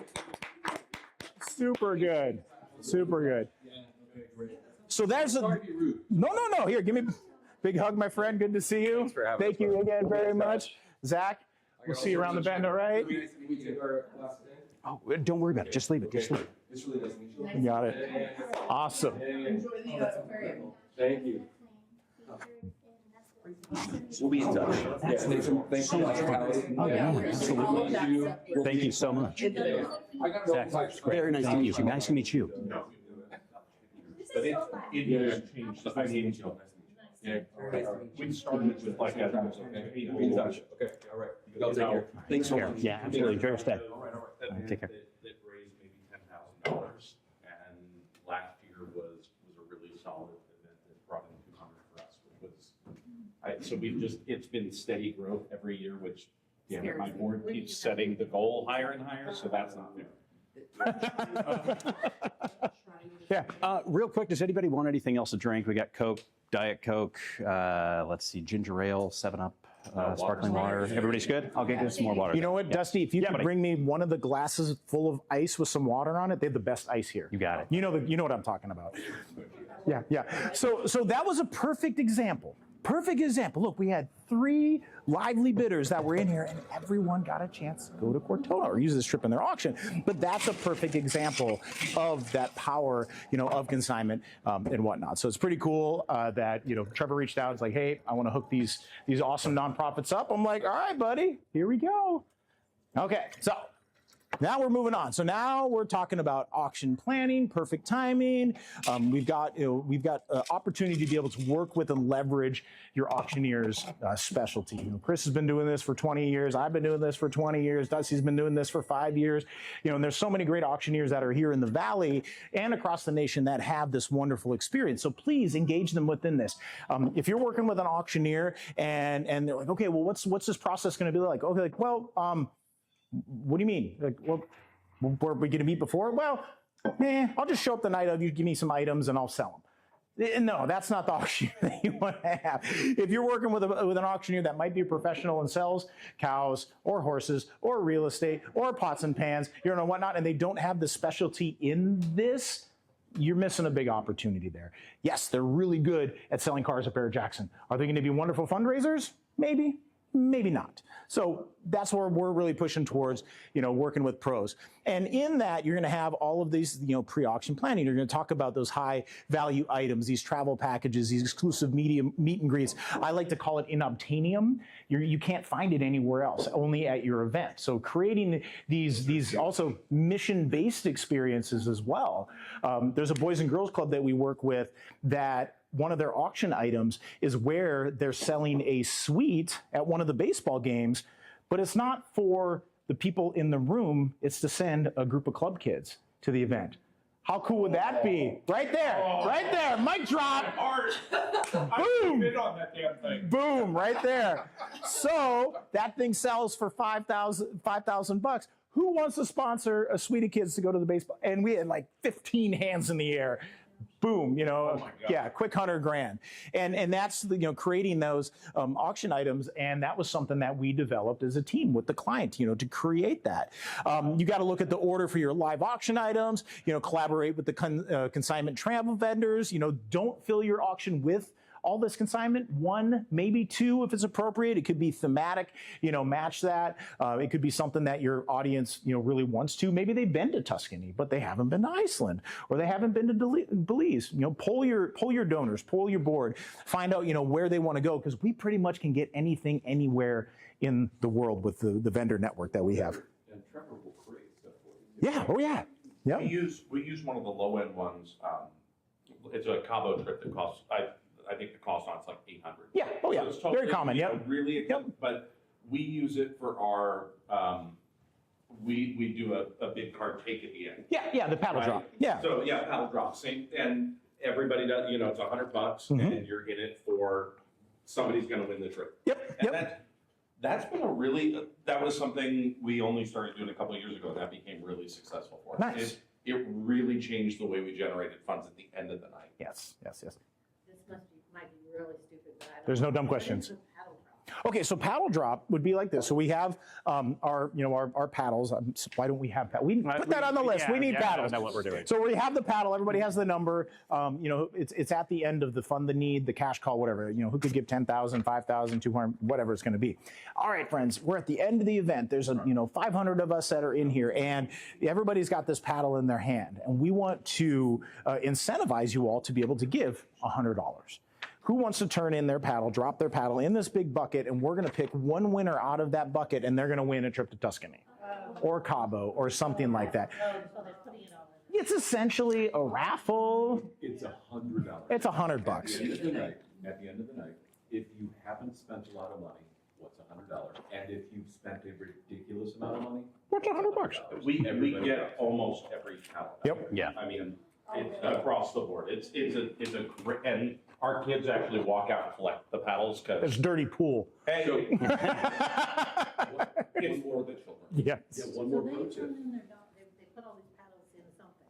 Mhm. And then that costs everybody who's never used, how do you get the $100 from them? so Well, and that's part of the logistics on the front end. They register, they're going through your auction software we've system. already got credit cards on file Yep. before everybody Yep. starts the night. So we just I'm the fine. at the end of the night. She's like, where do I get that money? I have an incredible volunteer who's sitting in a corner on her laptop the entire night. Yeah. Just Okay.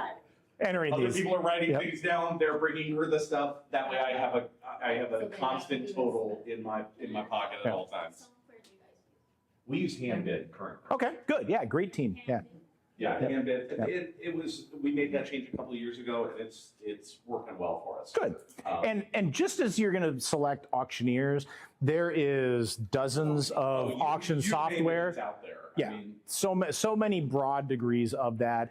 I mean, there's Handbid, there's GiveSmart, there's OneCause, there's PayPal, there's Classy, AES, ClickBid. I mean, there's so many different ones that are out there. Even we work with them all. We definitely have our favorites, and that's again part of the resources to make those introductions to save time for you all. who's your favorite? None of them. There's Right? there's That is not. my answer. I'm gonna get my soapbox really quick. I don't understand here in year 2025, why does this have to be so hard? Yes. Thank you. When we have an Amazon Easy, I mean, like, why can't this be Amazon Easy? Why can't they pay with Apple Pay? Why can't they pay with Google Pay? Why does this have to be so hard?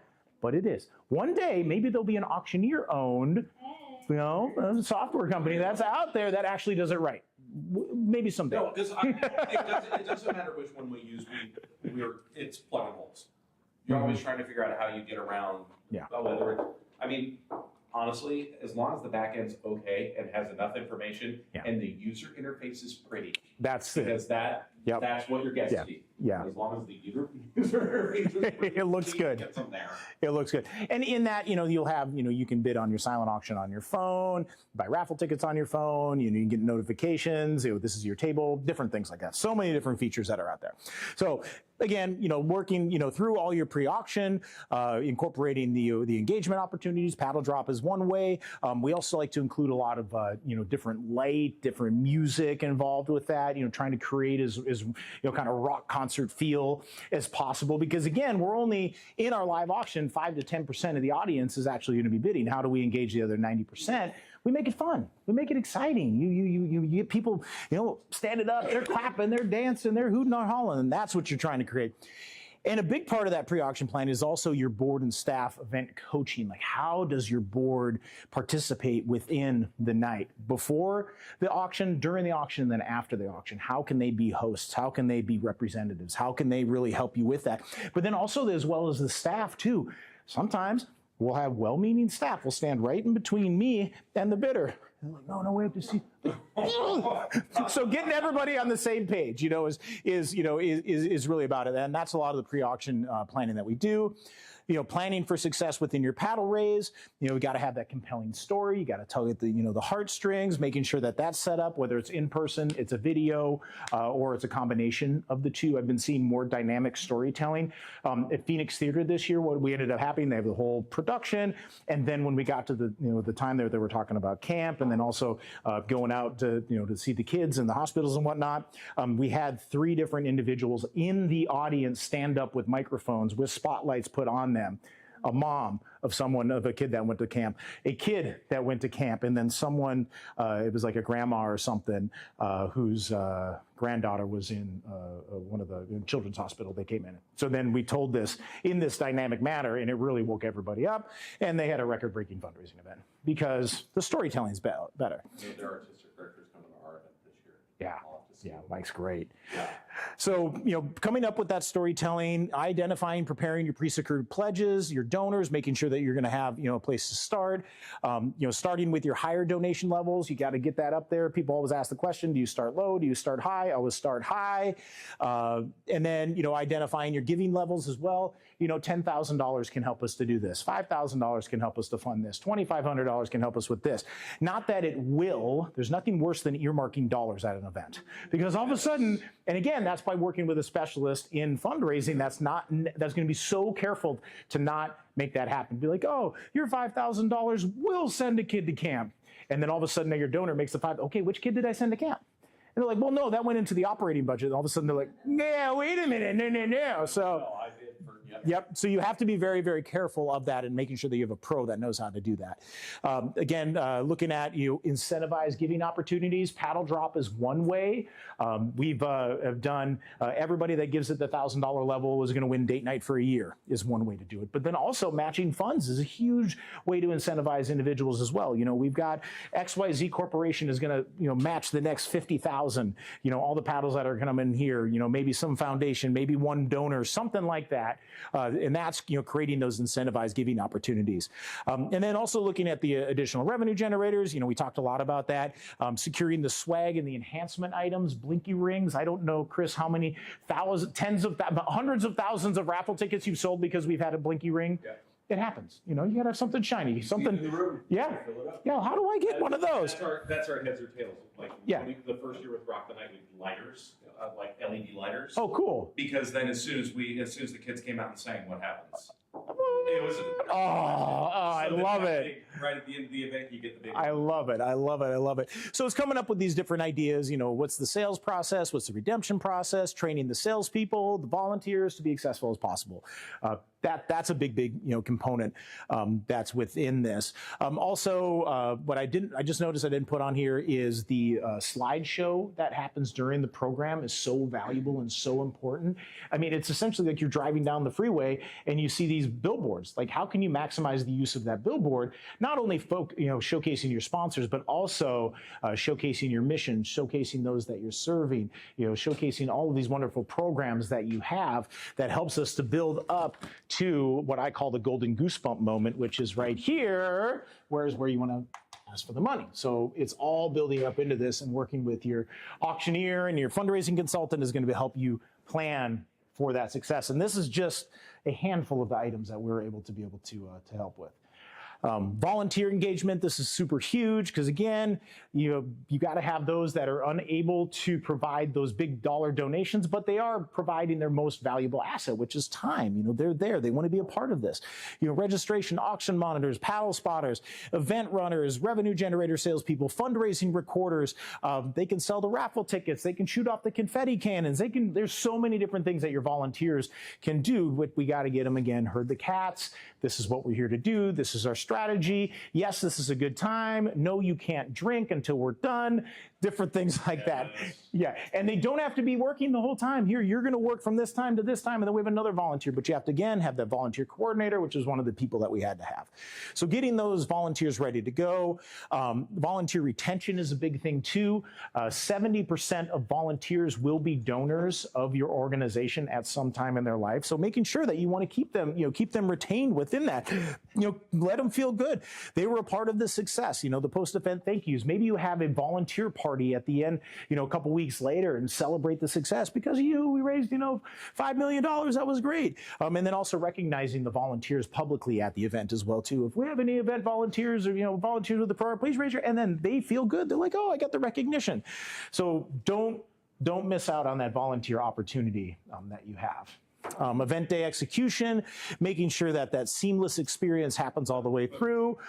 Rehearsal, tech check, welcome speech, key. All of these elements. When do you start the auction? When do you end the auction? When's this paddle raise? What's the entertainment? What is the last? Kind of like the closing number. Like, how do you keep everyone on that high? What is it that, as you're heading out, like, oh, that's what they're going to remember. And then we developed something called the surprise and delight. And what this is that that extra thing that people are never expecting. This is really, really going to surprise them. And here's a couple examples of it. Maybe the coffee bar and cookies, a candy station, having your kids outside the door as the guests are leaving, and they've got thank you signs or they're cheering, different things like that. Showcasing the number, how much money did we raise? The swag bags are always great. The hanger in the from the valet, that could be put on put in there by the valet that says, thank you for funding my dream or something like that. We've seen groups that'll put handwritten notes in the cars from the vendors. Warm cookies in the cars as the valet's going out is a great way to do it. We're going to do a whole seminar on surprise and delight one day because this is literally just a handful of what we've seen out there. What's your favorite thing that you've seen out there, Chris? I mean, you've hit on so many of them, but I've never heard of the hanger tag. Ooh. Sell that as a sponsorship also. Right? So you've got your logo on it in conjunction with the sponsor that gave you $5,000 to be literally in everybody's car as they leave that night. But the one for me, cookies is great. Yeah. But the one for me, when we built the Gala in 09, we put a bottle of water in each of the cup holders with a little tag that said thank you. Right, thanks for attending, had our logo on it. Yeah. I heard more feedback on that bottle of water than anything else because it surprised me. Yep. And that's the easiest thing. And that's what they're going to, again, remember, and that's the spirit you want to keep them in, because this experience that they're in at this event is going to live in their hearts and minds forever. They're going to evangelize. Yes, they're going to be their evangelists. They're like, we love this. This was great. I went to this event. They gave me a little bottle of water, but it made me feel so good. And that's the type of word of mouth that you really wanted to create. That's the type of word of mouth and experience that's going to bring in more guests. That's going to bring in more donors. That is going to help you to grow your donor base. So what are these little elements throughout the event that you can really surprise people? At our last seminar, we did the whole gratitude thing, and one of my favorite ways to really surprise and delight a room of donors is at the end of the paddle raise. We actually work with the National Children's Chorus, and we work with them. We utilize this at their New York City event, and it was a small venue, 100 people, and we got done with the paddle raise. We're like, oh my gosh, that's so amazing, and they just had a very small corral that was there. But we wish that all of our singers could say thank you. Oh, wait a minute, they did. Please reach under your chairs right now, and there's an envelope under there. And then they pull out the envelope and they open it up, and every kid in the chorus had wrote one thank you note. Thank you for supporting me. Thank you. So it just becomes just a surprise. So we do a thank you note every year, but I love the delivery. Just surprise. Oh, look at that. And then you have the moms are like, where's my kids? Where's my kids? And then Yeah. He's looking at me because this is like, hey Jen, do it. Yeah. Make sure that happens. That sounds like a perfect volunteer opportunity. There you go. 100%. Yeah. Yeah, so figuring out kind of what that surprise and delight is, that's going to create it to stick with them. And then here is a very, very small snippet of our post-event gratitude and follow-up checklist. What are your thank you strategies? How are you going to send out the personalized letters and the emails and the texts and the phone calls and volunteer recognition. I love incorporating an impact report halfway through the year. So event happens March 8th. And you got to save the date for the next one. And you got, so then September, your impact report, because we raised $200,000 with this is going to help this and this and this and this. Thank you. And then save the date. March 8th, 2026 is going to come back real fast. And then people start to make that connection of what this event did and then how that had an impact on your mission and had an impact on those that you're serving. And again, it gives you another excuse to reach out to people.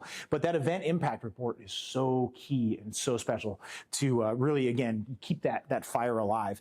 Right after the day, board calls to all your donors. There's studies that have been shown that a donor that makes a gift and within 48 hours for someone to have called them in a leadership role. The chances of them making a second gift is like in the high 80s. The chances for them to make an increased gift is like in the 90s. 90%, just because a board member called them. Yes, it's the day after a gala and they're probably hungover, but they've also found that you don't need to get the person on the phone. A voicemail is just as effective as a phone number. So that's one of the ways that we get the board members to help us within this. You know, the emails that are going out, video of the event, pictures. That's why I'm a huge proponent of making sure you have a professional photographer there that can turn those around as fast as possible, because people look good. They want to share it on social media. Get it branded, get it out there. There's a great photographer in town that I've worked with many times that has this insane app where they shoot a photo. It has AI face recognition, and then it can get texted to the person on the day of. Like, it's scary. Like, I'm on stage and my phone's blowing up, and what's going? And I look and I'm like, all of a sudden there's all these photos that she took of me coming into my phone. Yeah, crazy, super crazy. So having those photos, having the video, you know, having the the summary of what we raised, handwritten thank you notes still go a huge way. Social media thank yous, event highlights, you know, highlighting those sponsors, getting printed photos to major donors and sponsors. This is a great way to just say hi. We want to say thank you so much. We brought you this printed 8x10 photo in a frame that we got from Michael's for 99 cents. But we love you. Thank you for being our $10,000 sponsor. And they love it. And then, you know, the photo opportunities, so many different things that come from that.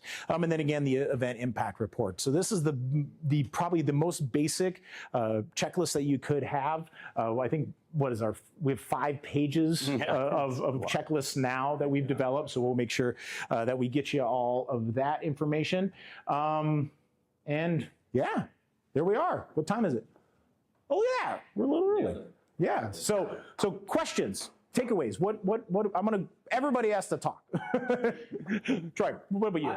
My question is, I want to talk about the arc. Okay. I think we call it a call to heart, but take your pick, right? Yep. I think it's happening too late. You're back here. I think so. Okay. So this arc is dependent on so many different components.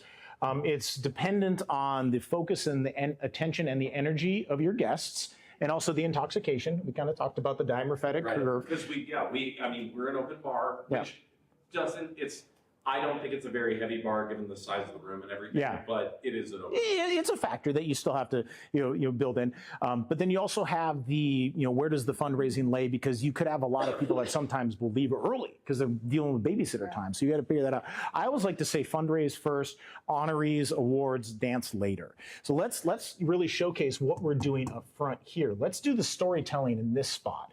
And then let's build that momentum as we're going up. And then let's hit them in that golden goosebump moment. There has been times where we'll do the live auction first, and then the video, and then we do the call to the heart, call to action, whatever it might be. And then the rest of the night is just a celebration of what the fun has been. Yes, you got to do some storytelling, up front here. You've got some, production opportunities that you have there, but you have to structure this as most effectively and plan this to where you hit the sweet spot. You hit that golden goosebump moment. Does that help? Yeah, no, that helps. Okay. Yeah, just looking at the sequence of kind of those things.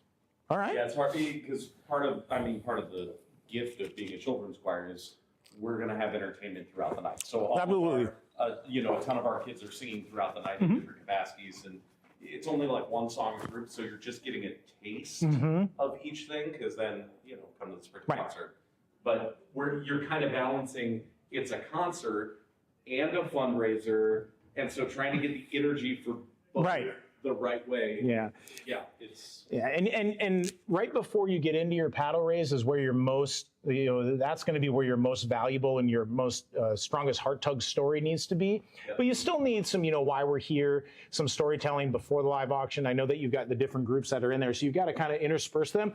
But again, here we are, we've got the grand finale. How do we again, let's save the highest energy, the, happiest music for the end, sob story in the beginning, and then you're going to build that, all the way through. Okay, good. Jen, what about you? What are you taking away? What questions might you have? I mean, that was a big one. Boom.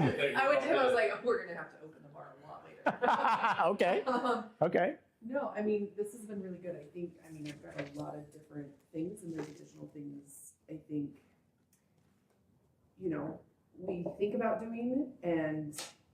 implement, but we're not maybe necessarily implementing it as well as we could. Okay. And I think that's one of the big things, the importance of certain things.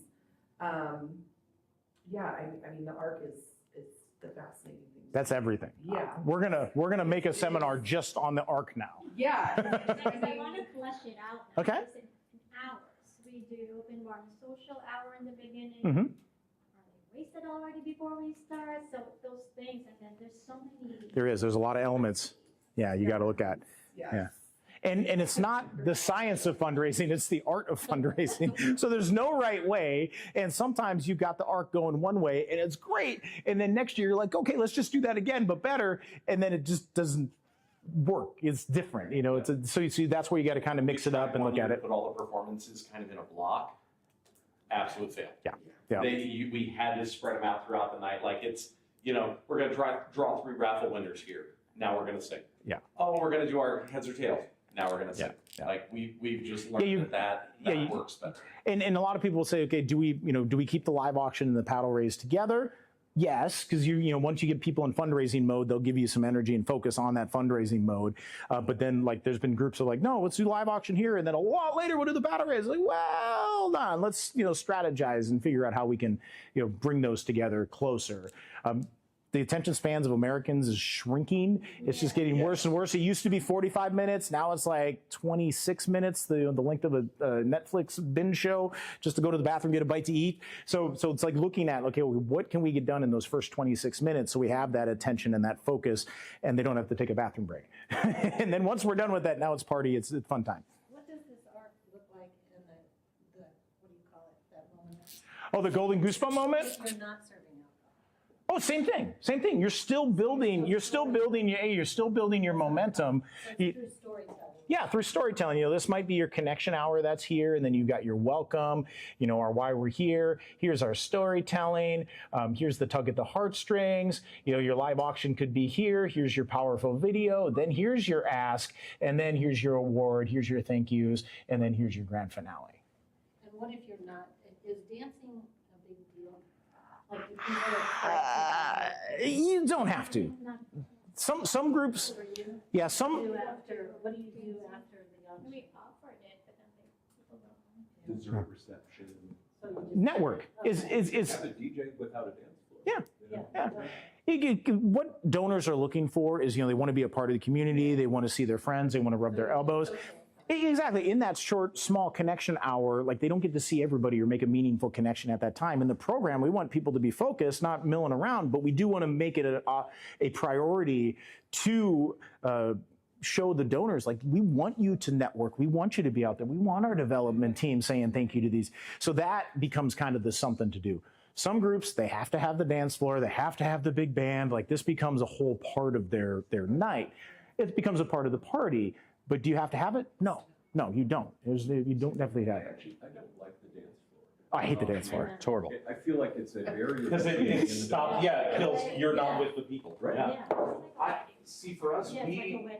and one of our art decisions a few years ago when we kind of shifted event formats was to get away from a seated round table dinner, and that was a big shift. But we decided to go to food stations, and now we kind of have. Sponsors have more cocktail table and seating around it, so they do have kind of an area that they can call their own, but it's not an 80-inch round. Because same thing, that becomes its own beast. And so we wanted something that just had a little more flow, a little more energy, and now it almost feels more like a concert space. Yeah. For the auctioneer, it works just as well because everybody is right where you want them to. Yep. You want to create that energy. When you have a stage like this, and you have a dance floor that's like this, and then you have tables that are here, from this side of the room to this side of the room, it's completely disconnected. This side, it's just completely disconnected. That's within. This is all valuable real estate. Yeah, that's where the magic happens. So what I like to do is, we're going to have tables, right up front. We're going to have all our, big heavy hitters, that are going to be here. And then we're going to have our little DJ station and our dance floor off to the side for those 20, 30, 50 people that actually want to dance afterwards. But then you're still, creating an opportunity for that networking to happen, for that, kind of just that hanging out, seeing people. But then if you can create some type type of space at the end with the coffee and cookies, then they're going to go out there. Then they're going to, mix and mingle and network, rub elbows, and all of that. And then the catering team, they can tear down everything. So being purposeful of what that post program is going to look like. Oh, okay, good. Anna, did we get yours? I'm digesting. So many things, yeah. Yeah. And again, this could be a dumb question. The golden hour, whatever you. The golden goosebump moment. Yes. How does that translate for the auctioneer? So Is that- a call out? Well, I mean, and so like if we go back to our story arc, the reason I call it the golden goosebump moment is where people have their goosebumps and they're sitting on the edge of their seat and they're ready to take action, they're ready to give. Identifying where that is and having your auctioneer understand where that is and help you like really plan that, then that's where you're going to raise the most money. Has there been times where Doesn't ask. Yeah. I mean, then that's where you can use your paddle raise. Also anything. Yeah, paddle raise and whatnot. But that's just where your audience and your donors are at their most focused, they're their most inspired, they're ready to go. I came into an event in the spring, and I've done it for 3 or 4 years, and they said, the person that we thought was seated at 5,000 isn't going to be here. So can you start at 25, right? And then the speaker so it wasn't the video, it was a speaker, it was a recipient of services from this organization, crushed it to where there were grown men with tears, right? And so I audibled and I asked for 5,000. We had 7 $5,000 gifts. I bet you could have asked for 10. No, and Yeah. the guy who was seated at 5 showed up late. Yeah. And he said to me afterwards, he's like, that was the most remarkable moment. Had nothing to do with me. Yep. Had everything to do with that speaker. Yep. And the coaching that speaker had before she got up and spoke. Yep. Right? Yep. And created that golden goosebump moment. Yeah. And he said, I would have gone higher. And I was just like, Oh. and Yeah. so still can. Didn't know, yeah. Yeah. There's still time. They didn't think they had a single $5,000 donor in the room. They had 7. Yeah. One of our Don't judge the $10,000 wallets. donors last year was in the bathroom Yep. during the call Oh, geez. and totally missed it. And walked up to me afterward, like we're down at like 250. We're just cashing it out. And he whispers in my ear, I was in the bathroom. Did I miss the 10? And I was like, yeah, but we're good. I just went on my auctioneer. I'm like, and she was just like, okay. Great. And went with it and re-announced it, so we got that Yep. that moment of That's so public that- recognition because Yep. that was important. This But is also why every single individual, whether they are part of a couple or not, you talk about giving units, I think. Mm-hmm. Yeah. They all have their own paddle, maybe even a unique number. Yeah. Yes, husband goes to the bathroom, wife, partner, whatever, has a paddle Yep. also. Oh, yeah. Want to keep those paddles at the ready? oh, but he wanted to be the one to give.